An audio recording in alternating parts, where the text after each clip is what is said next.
James Parkinson, portrait que vous voyez ici, est le médecin londonien qui a décrit pour la première fois en 1817 ce qu'il appelait la paralysie agitante. C'est en son honneur que Jean-Martin Charcot, bien plus tard, rebaptisera cette affection maladie de Parkinson. Il s'agit d'une maladie neurodégénérative progressive qui affecte principalement le système moteur, avec des symptômes caractéristiques comme les tremblements, la rigidité et la lenteur des mouvements. Objectifs pédagogiques essentiels de ce cours sont multiples. Premièrement, vous saurez reconnaître un syndrome parkinsonien et l'attribuer correctement à la maladie de Parkinson. Ensuite, nous aborderons les principes fondamentaux du traitement antiparkinsonien, pour une prise en charge optimale. Enfin, un point crucial, l'identification et la gestion des signes non moteurs de la maladie, souvent négligés mais essentiels au bien-être du patient. Prêt pour cette exploration passionnante? Introduction, car c'est un sujet fondamental en neurologie. Nous allons explorer l'épidémiologie et comprendre les mécanismes sous-jacents, de l'anatomopathologie à la physiopathologie. La description clinique sera cruciale, avec un focus sur le syndrome parkinsonien et les signes non moteurs, avant d'aborder les formes évolutives et les diagnostics différentiels. Enfin, nous discuterons du diagnostic et des stratégies de traitement. C'est un voyage complet qui vous attend pour maîtriser cette thématique essentielle. La maladie de Parkinson est une affection neurodégénérative, marquée par la perte progressive des neurones dopaminergiques nigrostriés. Son étiologie est inconnue. Cliniquement, c'est le syndrome parkinsonien typique, akinésie, rigidité, tremblement de repos, sensible au traitement dopaminergique. Mais attention, ces traitements sont substitutifs, non curatifs. L'évolution inclut des complications spécifiques à la maladie et aux thérapies. Épidémiologie. Retenez que c'est la cause la plus fréquente des syndromes parkinsoniens et la deuxième cause de handicap moteur chez le sujet âgé, juste après les AVC. Sa prévalence est de 1 pour 1000 dans la population générale, mais explose à 20 pour 1000 après 65 ans. L'âge moyen de début se situe entre 55 et 65 ans, avec une légère prédominance masculine. Soyez aussi attentifs aux formes précoces et juvéniles, ainsi qu'aux formes familiales. Regardez cette coupe sagittale du cerveau. Nous voyons ici le striatum, composé du putamen et du noyau codé. Juste en dessous, la substance noire. Une voie essentielle, la voie dopaminergique, projette directement de la substance noire vers le striatum. Cette connexion est absolument cruciale pour le contrôle moteur. Malheureusement, dans la maladie de Parkinson, les neurones de cette voie noire striatale dégénèrent, expliquant l'apparition des symptômes moteurs caractéristiques de cette pathologie. Synucléopathie, comme la maladie de Parkinson, se caractérise par des dépôts d'alpha-synucléine, entraînant une dépigmentation et une perte neuronale.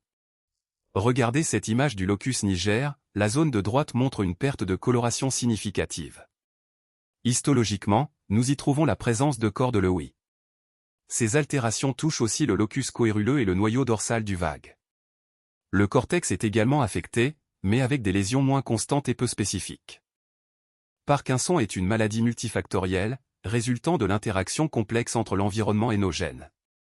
Côté facteurs environnementaux, retenez l'MPTP, les pesticides, notamment l'exposition professionnelle des agriculteurs, les solvants, et les antécédents de traumatisme crânien.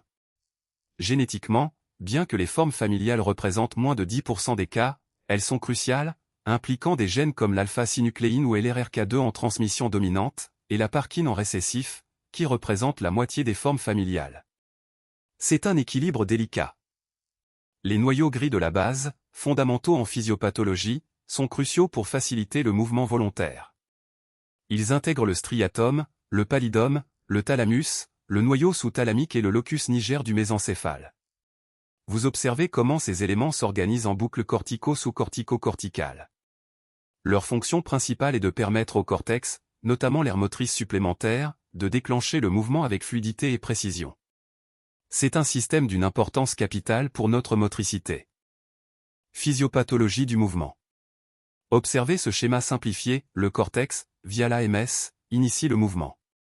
Crucialement, le thalamus projette vers le cortex avec une forte excitation, représentée par ces plus. Or, ce thalamus est régulé par le pallidum GP, qui l'inhibe.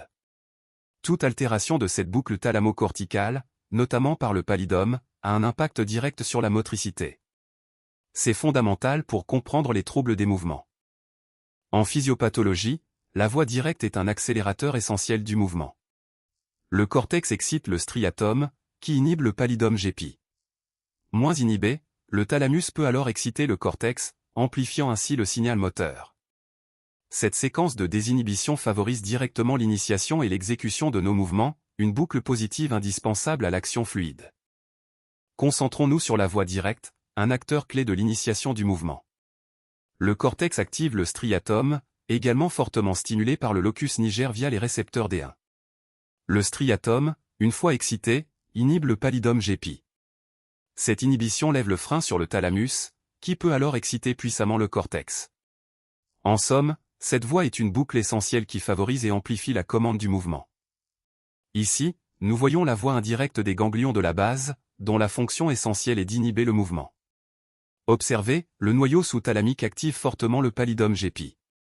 Ce GP va ensuite freiner le thalamus.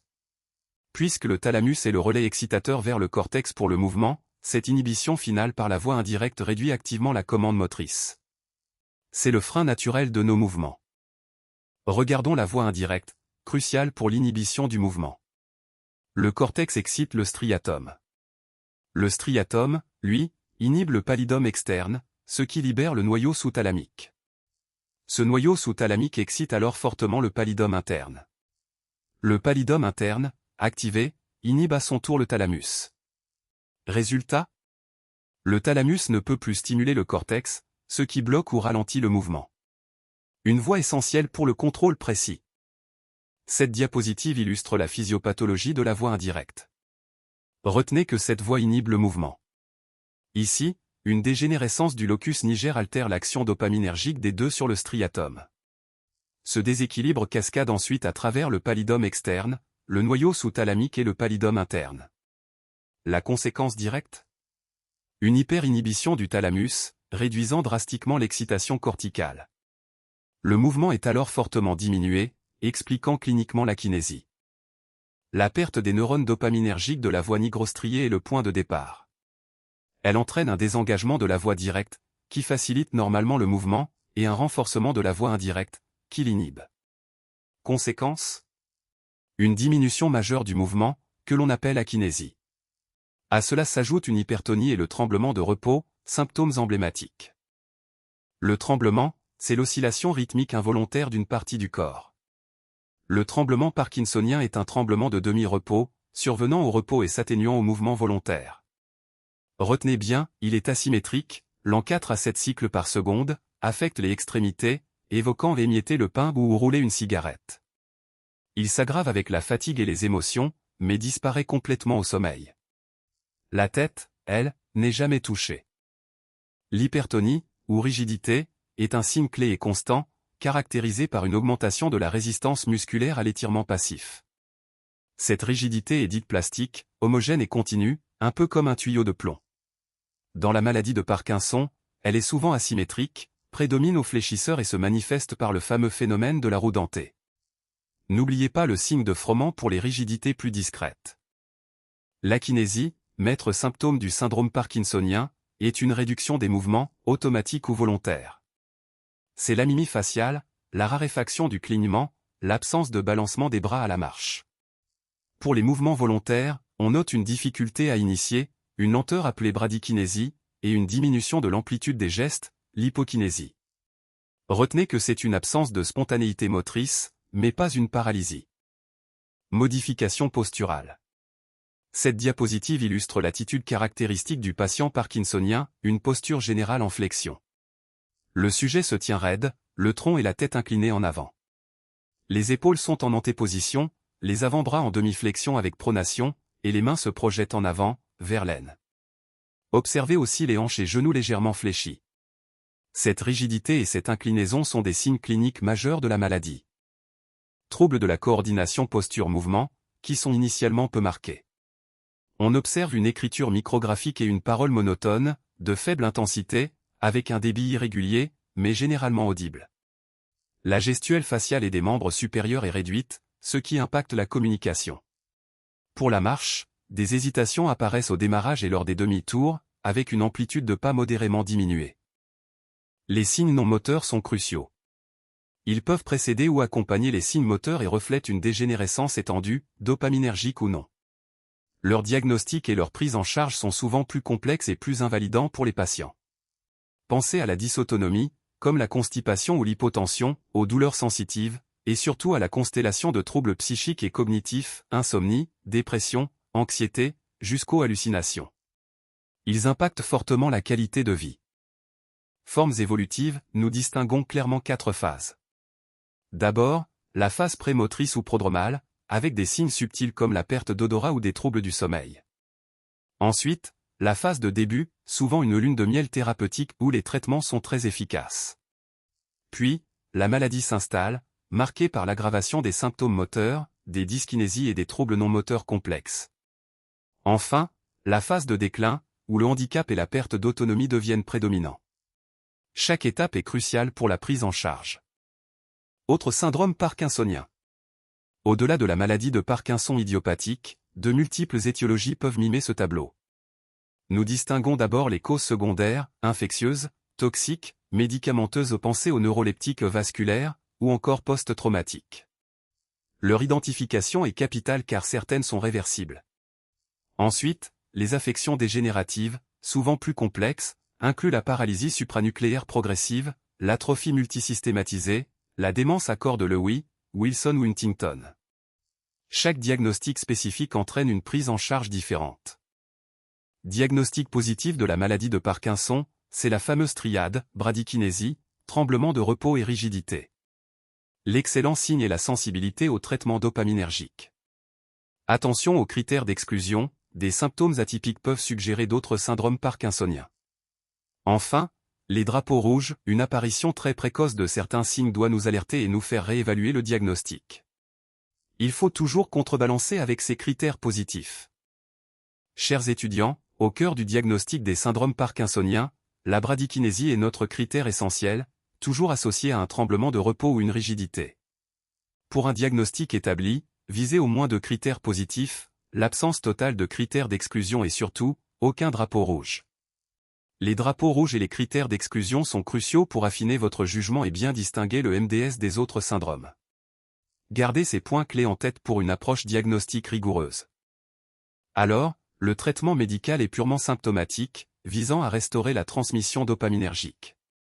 Nous avons 3 stratégies majeures, augmenter la dopa avec la L-dopa, le traitement le plus efficace malgré les dyskinésies potentielles, stimuler directement les récepteurs avec les agonistes comme le ropinirole, ou enfin, réduire la dégradation de la dopamine via des inhibiteurs comme la rasagiline ou l'antacapone. N'oublions pas les anticholinergiques pour le tremblement et l'amantadine pour d'autres actions. Conduite du traitement, l'approche est progressive. On commence par la dose minimale efficace et on l'augmente doucement. Mais surtout, et c'est capital, ne jamais, au grand jamais, interrompre brutalement un traitement antiparkinsonien. Soyez très vigilants. Pour améliorer la tolérance digestive au début, la dompéridone peut être utile quelques jours. Le choix final du traitement dépendra toujours de l'importance de la gêne fonctionnelle et de l'âge du patient. Absence de gêne fonctionnelle. C'est un principe fondamental, si une condition ne provoque aucune gêne fonctionnelle, sans impact sur la vie quotidienne du patient, alors nous optons pour l'abstention thérapeutique. Cette approche est essentielle. Elle permet d'éviter les interventions inutiles, leurs effets indésirables et l'anxiété associée.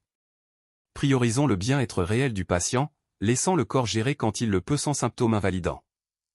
Quand il n'y a pas de gêne fonctionnelle, l'abstention thérapeutique est de mise. Pour une gêne fonctionnelle mineure, c'est l'âge qui guide notre approche. Chez le sujet jeune, de moins de 65 ans, on démarre avec un IMAOB comme la rasagiline, potentiellement associé à un agoniste dopaminergique si des troubles moteurs, une dépression ou une apathie sont présents. Pour le sujet âgé, la rasagiline sera combinée à la L-dopa, toujours à la dose minimale efficace. C'est essentiel pour une prise en charge adaptée. Absence de gêne fonctionnelle indique une abstention thérapeutique. En cas de gêne mineur, le jeune privilégie la rasagiline avec un agoniste si besoin, alors que pour l'âgé, on y associe la L-dopa à dose minimale efficace.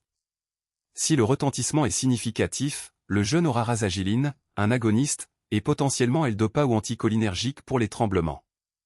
Pour l'âgé, c'est rasagiline et L-dopa, mais prudence avec les agonistes ou anticholinergiques, surtout après 70-75 ans ou en cas de fragilité cognitive. Traitement au stade de complication.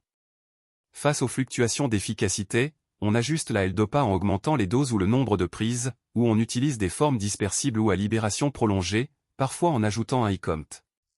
Pour les dyskinésies de milieu de dose, il faut plutôt diminuer ou fractionner les traitements, ou envisager la mentadine. Si les complications motrices deviennent sévères et résistantes, nous passons aux thérapies avancées, la pompe à apomorphine, l'infusion intraduodénale de duodopa, ou la stimulation cérébrale profonde. Traitement des signes non moteurs, un enjeu majeur pour la qualité de vie. Cette diapositive révèle l'extrême diversité de ces symptômes et l'impératif d'une prise en charge ultra personnalisée. Qu'il s'agisse de douleurs, de troubles cognitifs, d'hypotension orthostatique ou de dysarthrie, chaque problème a sa solution spécifique, kinésithérapie, orthophonie, rivastigmine ou clonazepam. L'objectif est clair, améliorer concrètement le quotidien du patient par une approche thérapeutique globale et bien ciblée.